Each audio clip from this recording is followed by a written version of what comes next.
Hey, it's the Rooster, Bobby Leach, SouthwestSportsNet.com, coming to you live for Cheap Seats alongside my big partner here, Big Tone. How's everybody doing out there? I see you made it back in one piece from Morris and Morris, Manuka, you know, out that way? Oh, yes, I did. Yes, I did. It was a good game. It was a good game. Those Morris guys, big, strong, and ugly. That's the way we like them on defense. You know, they hit those Manuka kids pretty hard, but you got to give Manuka a lot of credit. They did rebound in the second half, and they made it a game. You know, 14-6, only lost by a score and a half. So what the heck? Right? Well, I mean, let's talk a little bit about the first week of football. I mean, it was a great week, by the way. There's some great games. I mean, we've talked about this leading up to this season. We knew that this was going to be a great year for a lot of local teams. And, you know, it proved to be the case on Friday night. There was some really, I mean, we'll talk about the Providence JCA game, and that was a big game. I was at that game. You were at the Morris-Manuka game. Will was over at Bolingbrook, Plainfield South. You know, we had, I think we had another four other games covered that night. We had Lamont covered. You know, both the Joliet schools, West and Central, we covered on Saturday. It was out there. Romeoville, Hinsdale South. Yeah, Romeoville, Hinsdale South. We're going to get to that as well. Let's start off by running down the scores. Let's talk a little bit about the SBC and see where those teams fell off. I mean, there were some surprises there as far as I was concerned, but, you know, we'll start off with the big one. That's Romeoville at Hinsdale South. You called it last week and said they didn't have a shot. Nope. And you know what? They didn't have a shot. They didn't have a You shot. know, I mean, you know, I don't think they had any bullets in the gun. Route confusion, bunching, everybody was confused. I guess maybe they thought they were playing at Hinsdale Central. I don't know.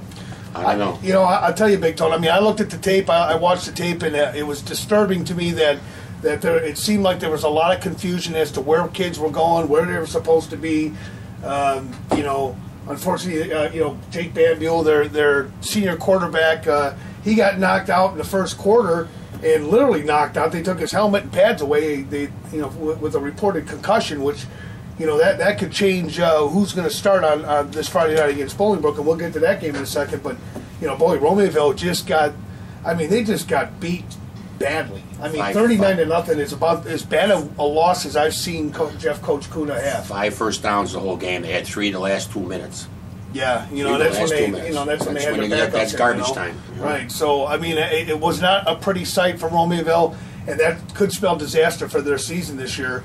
Moving on to Plainfield South in the SBC. Plainfield South played at Bolingbrook. They were on the road against the defending state champ. We talked about it. We didn't give them much of a chance, and you know what? The score reflects that. They really didn't have much of a shot. They lost 33-6 to Bolingbrook on the road, but they did run with Bolingbrook in the early going, although Bolingbrook kind of shot themselves in the foot with 9 first-half penalties.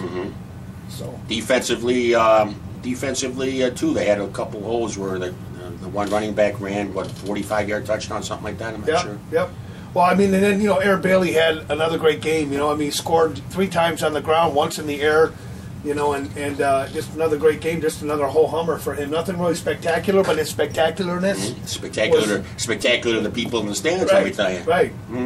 Yeah, so, I mean, if you were chillaxing in the stands, that kid was not chillaxing. Man. They were in Bolingbrook, huh? That's right. So Concession's good in Bolingbrook, let me tell you. Well, Bolingbrook and Romeoville, we'll get to that game next week. They're going to face off with each other. Let's talk about Oswego East. Oswego East, big winners over Rich South, 35-0. 35-0? Was that the right score? I guess it's the right score. 35-0, Rich South. So, I mean, you know, Oswego East just, you know, we said it too early on that Oswego East was going to come out and change their fortunes, and they have to win. They need those 2 non-conference wins. But I got to tell you something: if you're an Oswego East Wolves fan right now, you're real happy to see that Romeoville's struggling, because that was one of the teams that we felt were going to be, you know, right there in the playoff mix at the end of the year. And right now, I don't know that we can say that. And I'm sure Oswego East is starting to circle that game as a win and putting that in their win column. I mean, you got to play the games yet, but Oswego East looks like, you know, they could turn a few heads this year. Oswego did the same as they always do. They come out in the beginning of the season and they look fantastic. You know, they just basically, you know, opened the year with a 47-21 win over Geneva. Wow. And I mean, they hammered them. No Ryan West, huh? No Ryan West, but they didn't need Ryan West. They were able to throw the ball. They were able to run the ball. They were able to do all those things. So, you know, it worked out pretty good that Oswego, you know, came away with the win. They'll be at home next week against a really tough opponent in Waubonsie Valley. Waubonsie Valley, yeah. That's going to be a tough game for them, but if they can pull that game off, they're going to be sitting pretty going into the SBC. Plainfield Central, big winners at 3 o'clock yesterday, Saturday game, Chicago Amundsen, and 42-6. 42-6, wow. I mean, we called this win a pretty big win. We figured that the Wildcats would do pretty well on this, but boy, did they lay one on Chicago Emerson and their running attack, and they just mowed people over. Yeah, they got that slash and dash power running formation. What they do, huh? Yeah, well, they run somewhat of a double wing, if you're familiar with that, and it works for them, and they've got enough backs in the backfield to make it happen.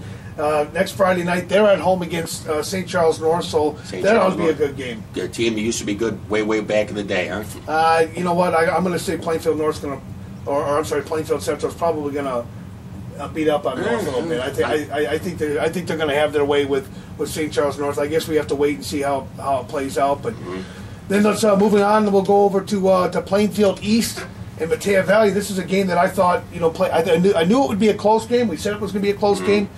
They ended up losing 24-22. Heartbreaker. Can't beat that. It'd be pretty damn exciting.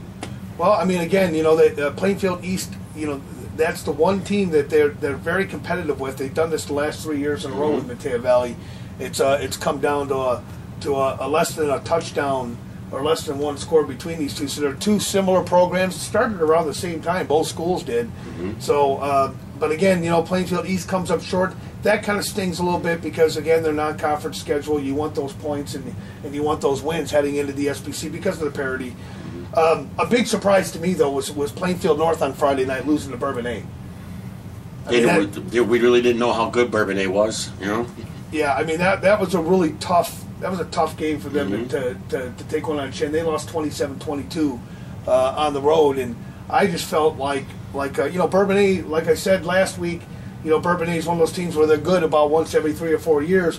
Well, this is a year they're pretty good, and Plainfield North has got to address stopping the run. They've got to be able to stop the run if they want to win football games. Yep. They've got to control the clock. They've got to stop the run. They didn't do that, and thus a loss. They'll be taking on Lockport. Lockport visits Plainfield North next Friday night in a non-conference game. Should be a good game. That should be a decent game, although Lockport had its struggles stopping the run as well. Moving on to your game, Morris and Minooka. I mean, Morris jumps out to an early 14-0 lead. Yep. They just kind of, judging by the film I saw and talking to you, it looked like they just overpowered them. Ground and pound, that's all they did. Right between the tackles, ground and pound.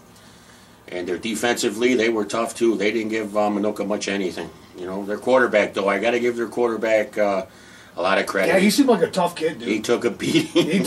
But I got to tell you, Joe Carnaggio, he did rip off a 50-yard run in that game, and he did take the beating. I'm surprised he had anything left. Yeah, and he kept popping back up. So I mean, tough kid. He's a tough kid, dude. So I don't know. Tough Italian kid. Yeah, I'll take that kid any day on my football team. I mean, I watched the tape, and Joe, man, I'm sure you were sore on Saturday morning.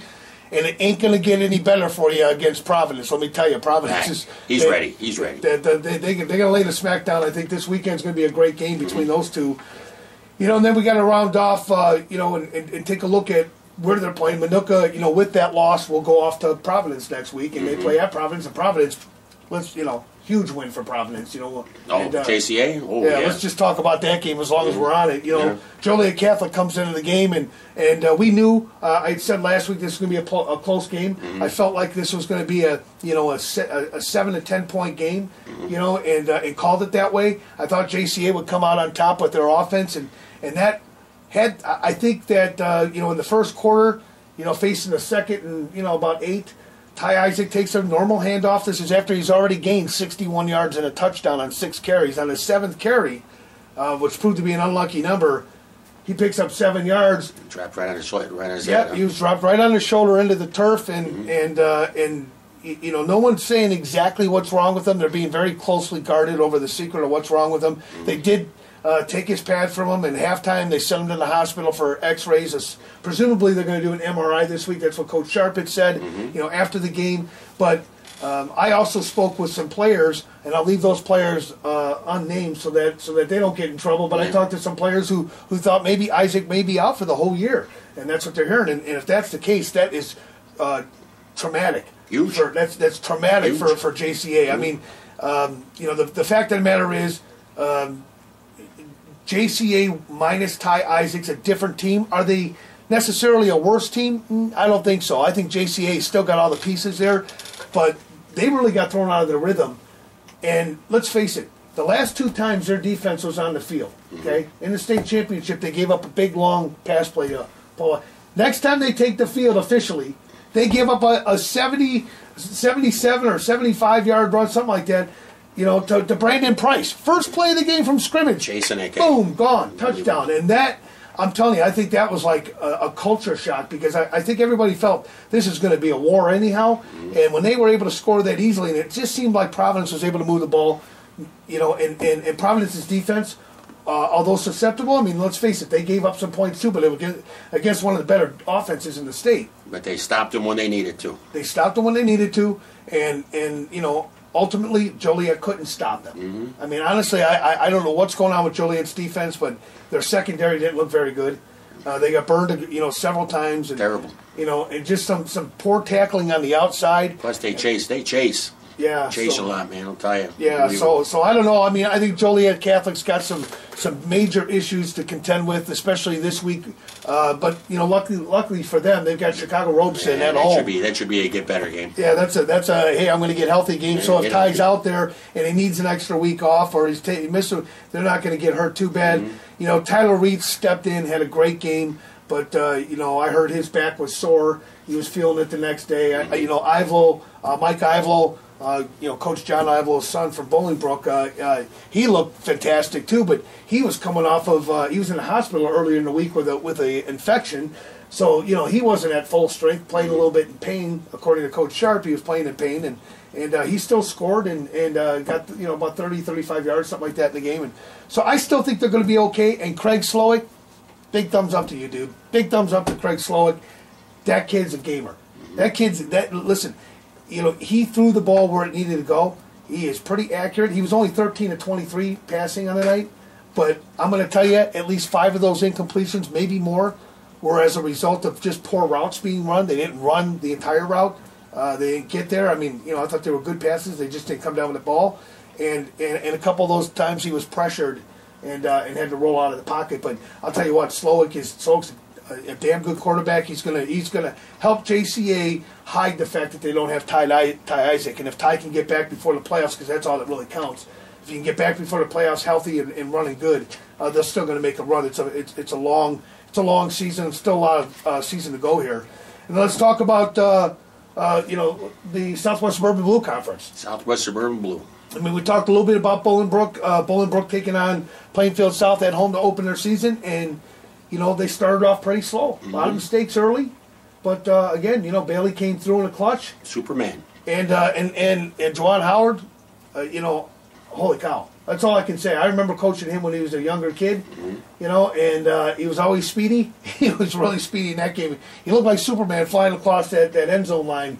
He got that little 24-yard run for the score, but that put them out of reach at that point, and just proved to me that although they've got a long way to go from being a state champion or state contender this season, because it is a long season, I think they're on the right track. Oh, yeah. The problem for Bolingbrook is they're in a really tough conference this year, and we'll get to that in a second. Homewood Flossmoor, speaking of which, Vikings, dude, man, wow. 35-7 over Marion Catholic. Marion Catholic, that's a tough team, too. Good win. 21 points for Homewood Flossmoor in the fourth quarter.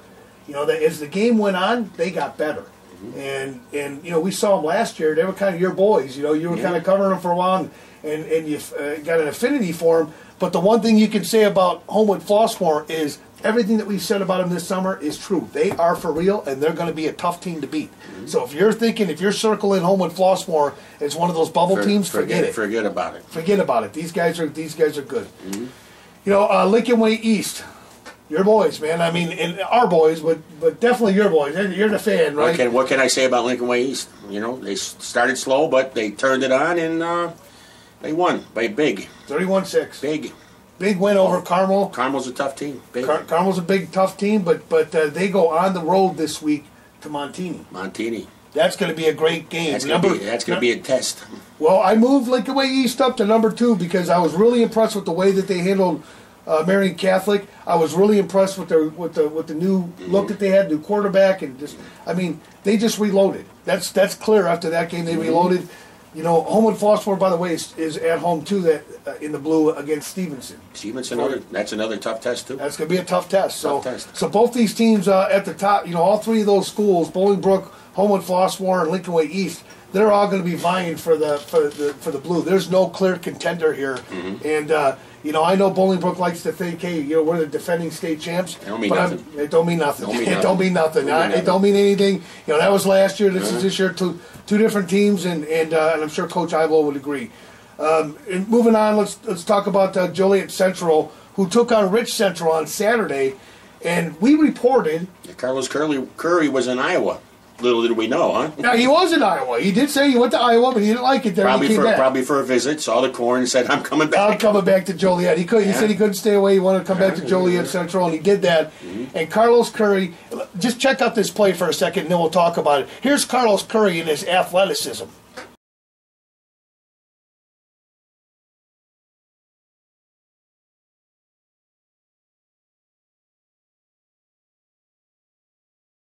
So hey, man, that guy hurdled him. I mean, that was sick. Well, you know, it was a great play. If the track coach is watching, maybe Carlos Curley for track too. Well, I mean, he made a big difference in the game, but just so you know, he got flagged on that. That was a 15-yard penalty, by the way, and it moved him back. Believe it or not, that is against the rules this year in football. And I got to tell you, I mean, I understand that we're trying to keep players safe, but that's a bunch of hogwash. I mean, when we can't turn football into a sport where, you know, when you get hit, everything that comes, you know, you turn into a cannoli. Yeah, make them soccer players. You know? Yeah, I mean, you just, you know, it's a contact sport.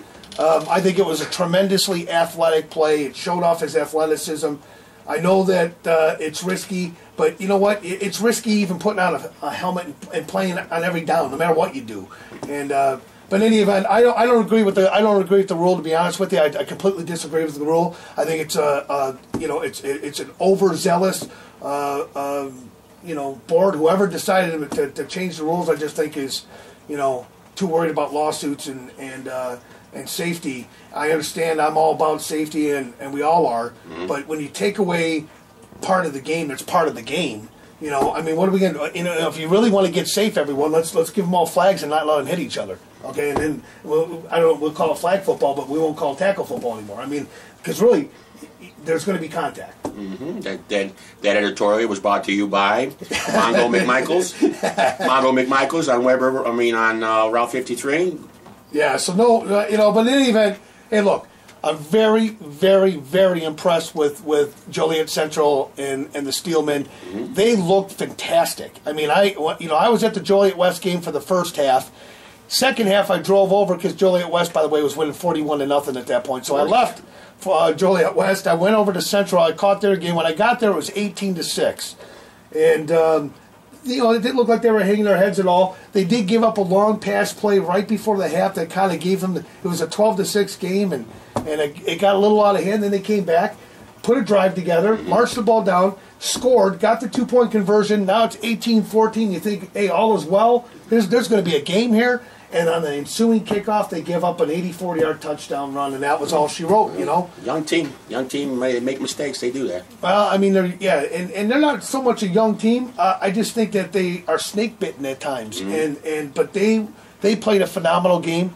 And I got to tell you, I mean, they travel to Revis on Friday night. Okay. I'm going with Central. Yeah, me too. This is the first time that I can honestly say. I think they got a real good chance to win. Yep, first one in a long absolutely. time. I absolutely think that they have a good both chance. Joliet stadiums, right? Yes. How's our concession stand, guys? They were awesome, by the way. Let me give a quick shout out to the chicken sandwiches at Joliet West.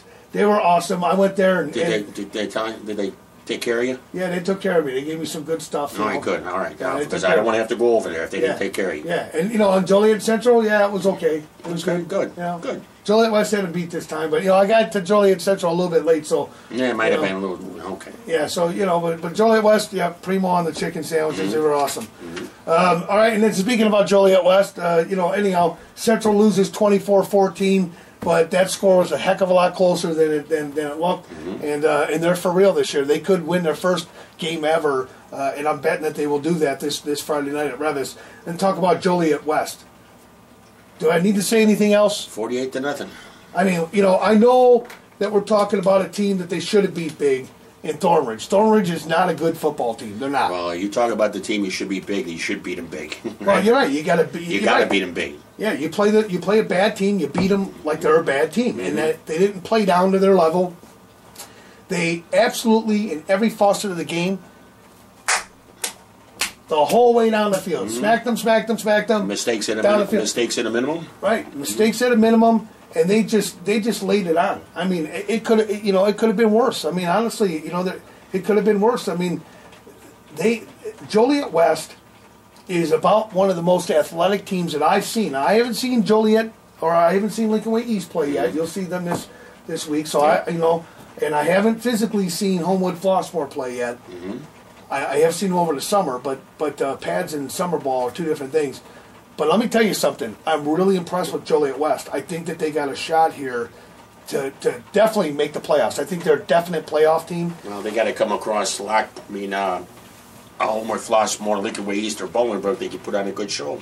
Yeah, they can put on a good show, but they need to get 5 wins in this conference. I mean, because the other teams, those 3 teams are going to give them a lot of playoff points, and they've already got one. I think they're traveling to Plainfield South, and I'll be honest with you, I think they're going to get Plainfield South this time. I think the only thing that can change things is if it's wet.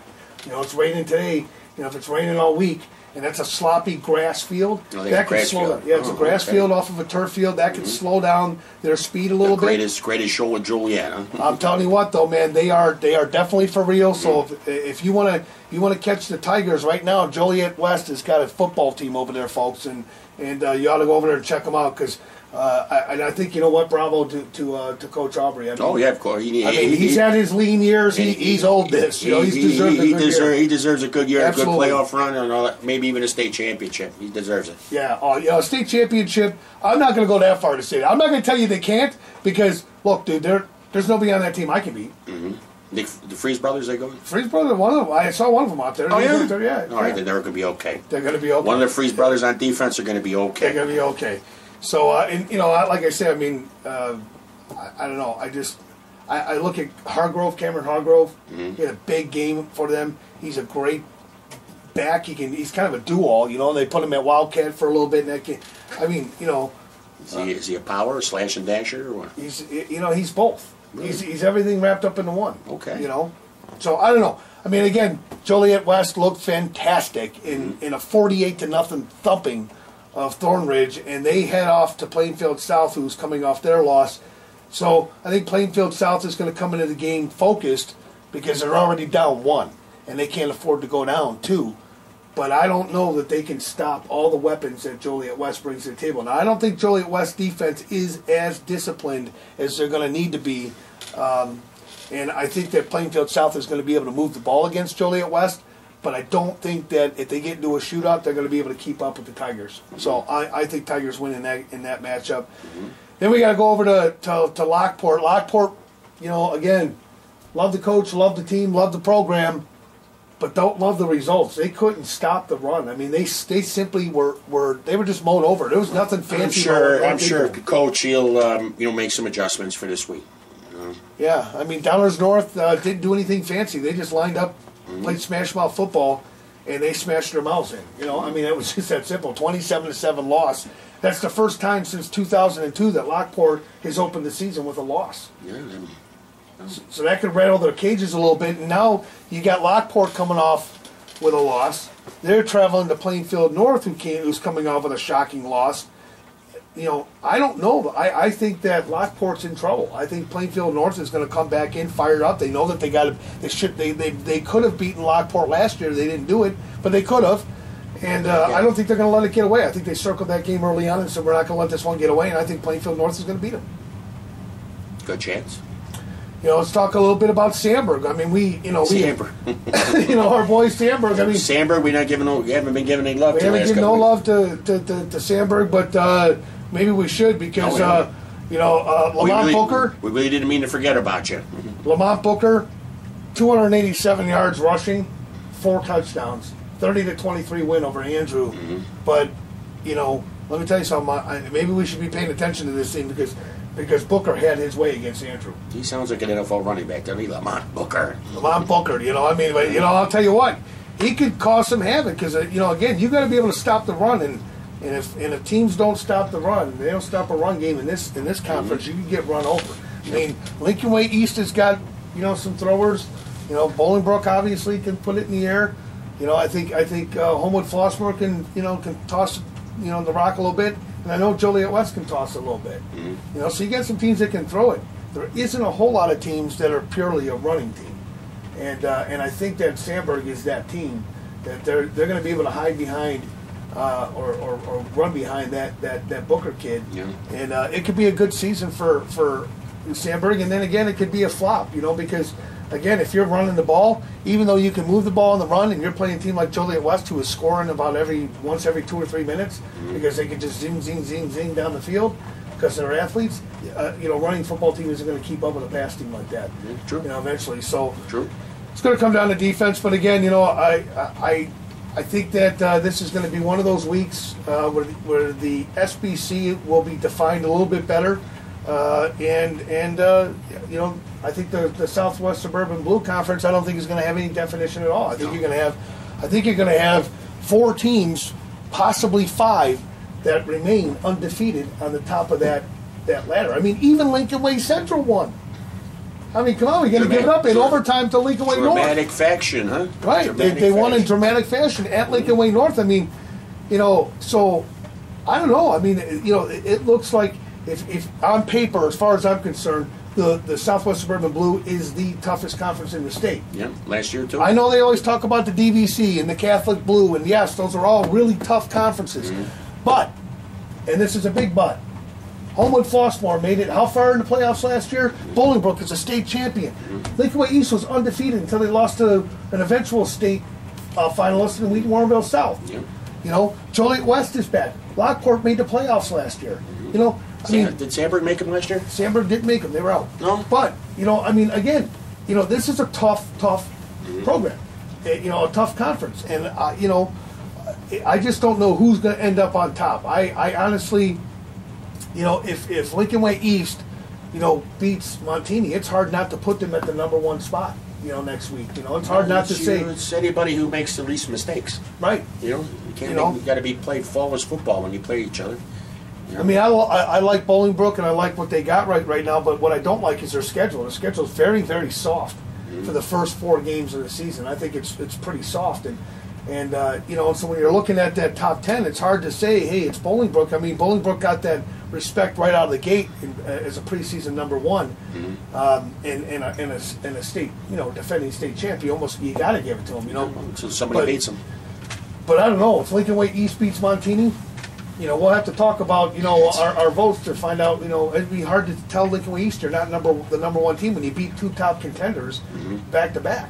They were neither one of their teams were cupcakes if they played. So, again, I who knows what it's going to be like next week on the area top 10. As you can see, it's up on our site already. And we hope you enjoy it or disagree with it. Lamont, we picked that right on the head. Who did they play though? Well, Chicago Little Village, but it wasn't so much that they. Who's the Chicago Little Village? Yeah, well, I mean, and it wasn't so much that. Let's pull this out here. If you guys recall, last week I used the Lucky 8 Ball. The Lucky 8 Ball gave me the score of 56-0, and that's what they won by. So this Lucky 8 Ball works, man. Does it? Yeah. Ask for the lottery numbers, and you'll. Really? Yeah. Okay. Maybe we can get some more lights around here, better cameras. Going back to the stairway to heaven. Yeah, we might be able to get an actual desk, like we can actually look like we're. And a better chair. That we're put together, Oh yeah. Like the Sportsnets.com little logo behind my shoulder, though.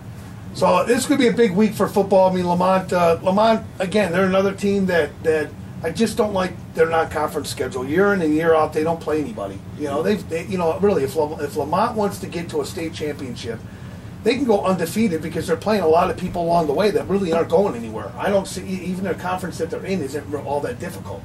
It's not a tough conference, and they don't have a tough non-conference schedule. So and maybe that's the philosophy there. But I disagree with it. I think that Lamont has to start playing some teams that have got some kick to them that are perennial playoffs. Got to give them tests. You got to test. I mean, I'd rather test my kids at the beginning of the year than find out in week 12 that we're not good enough. Like Lincoln Way East, Carmel, they're playing Montini. Those are 2 big tests. Right. You're either going to go up or you're going down. Right. Right. And I think that I think it's better to find out what the character of your team is in a war early in the season I'd rather see what I got, But I don't think Lamont can see that, to be honest with you. 56-0 doesn't, it's an impress. I was more impressed with the fact that we called the number, and then we got it right, Chicago Little Village, huh? But I'm not, like I said, I'm not impressed with that. And then they got to take off and they're going to Riverside Brookfield, who is equally is. Did we go to Riverside Brookfield back in the day? No, I don't think we went there. Didn't we? I think we went there for the zoo once. Didn't we go see the Brookfield Zoo? All right. Yeah. You're right. We had to see it. Okay. Yeah, we went to the zoo one time. See the elephants. Okay. Yeah, see the elephants. I think we went there. So anyhow, feeding the pigeons. Huh? Was a great week for high school football, and a lot of big news. I mean, Carlos Curry coming back for Joliet Central. That was a big deal. Romeoville shocking us all with a 39-0 loss. Didn't shock me. Well, it shocked me. I was shocked to see that score. Couldn't handle it in the hornet's nest, huh? that was quite shocking to me. And then obviously Ty Isaac. Yep. Honestly, before the game, I told him I wanted his autograph. I want to make sure I get his autograph because that's how much I think about this kid. He is truly a class act, and Ty, we hope all of us, any football fan that's out there, no matter what your situation is, that we hope that you get healthy. We hope you get healthy, get better, get back on the field. Football just isn't the same without you out there with the Hilltoppers, and I know your teammates will pick you up, and they're going to win some football games for you. But us media guys. Yeah, we like to see you out there. We want to see you, before you take off to Southern Cal and start ripping it up in the Pac-10. He made me feel better because I had to, do a lot to, keep him in focus and keep chasing. So he made me a better filmmaker. Yeah, you trained him. You trained Big Tone just by your runs. Just by running, you made me a better filmmaker. Alan Jones too, who's at Northwestern now. But I mean, So and I got the other thing I want to point out too in that game. The things that I personally experienced was, what a class act. Brandon Price was at the end of that game. I came up to interview him and talk about what a great game, 147 yards, couple of touchdowns. You had such a great game, and the first thing he said was like, hey, I hope Isaac's okay. I don't know what's happening with him. I don't know. I don't know what happened to him, but I hope he gets a speedy recovery and he's okay. That's an opposing back. That's how much respect a guy like Isaac gets now. When you have opposing, running backs in generally the same neighborhood, Will County area, they probably know each other, and that speaks volumes to the character of Isaac and how he's viewed by other players. It's okay to be a fan even though you're a player. Oh yeah, of course. Because it's okay. But I just thought it was a classy thing, that the kids were thinking about that, and at this point, Providence, I'll leave it with this: Providence might be the best team under our noses right now. They could be the all-area number Providence. 1 team. I don't know who said in Providence that I don't think they have a good defense. Okay, I think their defense was spectacular. So whoever out there says that Big Tone says you guys can't play defense, I don't know where you're getting it from, but not from me. Yeah, so Big Tone denies that up and down, and I haven't heard him say that either. But I will say this: Providence's defense, was acceptable against Joliet. They stopped them when they needed to stop them. And I picked Providence to win, so keep that in mind. Yeah, and I'll say that when I saw Mike Ivelo at the Joliet West game the next morning, and he said himself that he was pretty sore. So that was a well-hit game. There's a lot of respect that went back between those two teams. A lot of popping that went on the field, but not enough of it, especially on the JCA side. They've got JCA. They can't always be a shootout with you guys. JCA, you guys got to play defense. You got to stop somebody. Got to stop somebody. You can't win. Defense wins championships, that's and right. That's why I say that Providence has every opportunity, every shot this year, where I think Coach Cogs could lead these guys back to a state championship but they're going to have to get through the likes of Lincoln Way East. They're going to end up having to play Lincoln Way East, Wheaton Warrenville South. They're going to have to beat those teams. And the funny thing is I think they can. That quarterback that they brought in, Legrone. I mean, Dominic Legrone was a junior. He's never played the position before ever, and he steps in and he has the game of his life against the team of his life. I don't know. I can't say enough about him. I mean, Brandon Price. Yes, Brandon Price was my player of the game, but Dominic Legrone really deserved to be the player of the game because he has solved the puzzle for Providence. Yep. The Providence Celtics are going to look good this year. I'm glad. They're a good team. They're a good team. So hey, all that said, this is week 1 in the books. Week 1. Week 1's in the books, and we're on to week 2. Week 2. You know, I don't know, Tony. I mean, who's going to be your upset of the week? If you had to pick an upset of the week, who's it going to be and why? Romeoville against Bolingbrook. Come on, you're going to go Romeoville. this I'm week? going Romeoville, guys. You know something? I've been going against you for a long time, but you know something? I'm going to go for you. You guys bring your heart to the field. You bring your game to the field. You got every opportunity to win these guys. Go ahead and hug You me. guys got every opportunity to win and beat Bolingbrook. Okay? You bring your heart to the field and you bring your game. Run the right routes. Okay? Limit your mistakes, and you guys got every chance to beat those guys. You guys are my upset special of the week. Upset special of the week. Well, I'm going to tell you right now, I got to put this on because, you know, every time you get crazy and stupid like that, I got to put something on to get us back it's to not reality. crazy. It's not stupid. Here we go. You see that right there? Okay. I'm going to wear my Bolingbrook State Championship T-shirt. You know that I should frame. I haven't even washed it yet because I don't want it to look bad. You know, but there is no way. There is no shot for Romeoville. No, you have zero Coach shot. Imberdino, No way. your defense, you got to get your defense in order. You know, Aaron Bailey, all you got to do is contain him. You don't have to stop him. Contain them. Yeah. The only way you're going to contain Aaron Bailey Is by giving him a bus ticket to the Joliet Mall and give him money to go and see a lot a of movie. spending money because that's the only way you're going to. You know, I'm telling you right now, Romeoville and Bolingbrook are so far apart. Yeah, they could be China and the U.S. at this point. You could dig a long way and not get to where I Bolingbrook mean, you is. got Like, guys in there's just no Romeoville. way. I mean, There's no way. show up, give them a good game, see what happens. You know, you won't know until the game is played. Hey, there's a lot of kids over at that Romeoville team. You guys all know that. And they're friends with my son, and Yeah. you know, and I'm, you know, but I'm going to tell you right now, nobody on Romeoville's team is going to be able to slow down Aaron Bailey. Their defense, Bolingbrook's defense, is just wicked. I mean, I don't know another word to say, but they're quick and they're good, and they're going to hit some people. And so all I can say that's good for Romeoville in this week is that they're playing at home, and they've got a whole bucket full of ice about 10 feet from their bench. And there's that a they can running. use. Was there a running clock after 4 touchdowns? There's going to be a running clock. I think there'll be a running clock midway through the second quarter, and it's going to keep running until the end of the season because I don't know that Romeoville can stop anybody at this point. I really don't. I mean, if you can't stop, That's a shame, though. It's a shame. if you can't stop Hinsdale South, you know, to the point where they put up 39 points, there's nobody in the SBC that I think they're going to slow down any easier. I mean, because, you know, I think there's a lot of teams in the SBC. I think Oswego East beats Hinsdale South. I think Plainfield East can beat Hinsdale South. You know, I don't know. Plainfield South, I mean, if you just take, you know, my preseason, you know, polls, if you take the bottom half of the SBC of what I call, I think every one of those teams should have beat Hinsdale South or could beat Hinsdale South, and they just proved me wrong. So I don't know if it was a fluke. I don't know what the problem is, but I know that problem isn't going to get solved. I hear Hinsdale South those an up and comer. Maybe it's their year. You know, like you said last week, you said, you know, teams have their down years. Maybe it's an up year. You know, we didn't go out and see them. Well, my upset game of the week this week is going to be Lincoln Way East. I think Lincoln Way East is going to beat Montini. I think that Lincoln Way East, they impressed me last week with the way that they handled Mundelein Carmel. And I think Lincoln Way East is going to go into Montini, who Montini struggled against Palatine. You know, I mean, they're our area. They were up there, our area number 2 team. Well, Montini, they're 3-time state champions. So they are. They're not a 3-time state champion for nothing. Right. You know, so.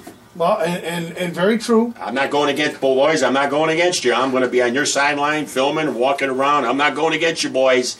You boys are going to win, but it's going to be a big test. Okay? Oh, it's going to be a big test. I think it's going to be a close game, but I think Lincoln Way East is going to come away they're going to win. The victors of that. And I think that's going to set up, you know, the showdown in the Suburban Blue for once the conference, you know, gets kicked off. And I think Bolingbrook and HF better look out because. And just remember, Bolingbrook is coming to you guys. Okay, they're coming to your house. And just remember, I am wearing a Bolingbrook T-shirt. Right And now. I'll be there when Bolingbrook plays. You know, good luck, Big Tone. Okay. Yeah. Yeah. And I don't mind walking in the parking lot. It's good exercise. You know, we had this bet last year, me and Big Tone, down our South Bolingbrook kind of thing. You remember that? Yeah, down or south. Well, so we might have to hang something on this game this year. But I won the Liquor Ways Bolingbrook game, so I guess you will have to give you one. there you go. Okay, so here we go. So those are our big upsets of the week. I mean, they could be upsets of the week. I think it's going to be a pretty straightforward week this week. You know, I want to wish all the teams best of luck. Hope that you all stay healthy. Ty Isaac, we hope you get back. Carlos Curry, welcome back. Limit your mistakes. Defense. Okay? Limit your mistakes. We'll catch you next week, only here on the Cheap Seats. Take care, guys. Stay safe. It's been a production of SouthwestSportsNest.com, home of the playmakers and game changers. Remember, do your best. Get on the nest.